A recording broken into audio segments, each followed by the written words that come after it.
Selamat datang kepada Gubernur Provinsi Sumatera.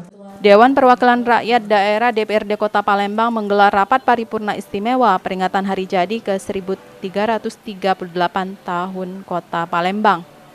Dalam kegiatan tersebut turut hadir Gubernur Sumsel Herman Deru beserta jajaran Forkompinda Provinsi Sumatera Selatan. Menyemarakan rasa kebahagiaan atas bertambahnya usia ibu kota Provinsi Sumsel, Kota Palembang ini yang menjadi satu-satunya kota tertua di Indonesia.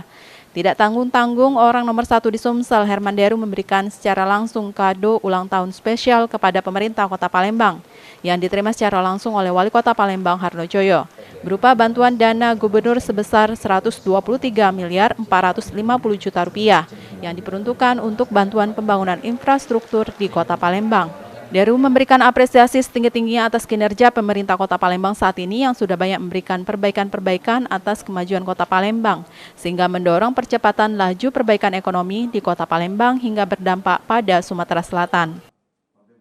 Sudah banyak perbaikan dibanding tahun sebelumnya.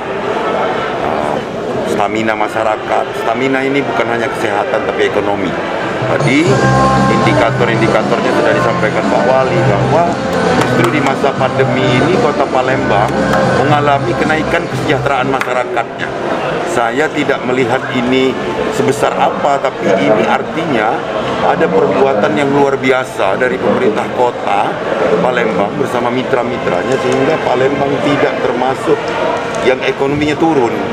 Jadi tetap membaik. Ini mungkin sebagai kado ulang tahun bagi Kota Palembang. Saya juga mengantarkan hadiah bantuan khusus gubernur untuk pembangunan infrastruktur di kota ini sebesar 123 miliar.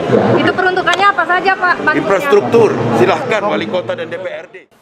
Deru berharap bantuan gubernur ini dapat dipergunakan sebaik-baiknya oleh pemerintah Kota Palembang demi terciptanya kemajuan Kota Palembang ke depan serta meratakan kesejahteraan bagi seluruh masyarakatnya.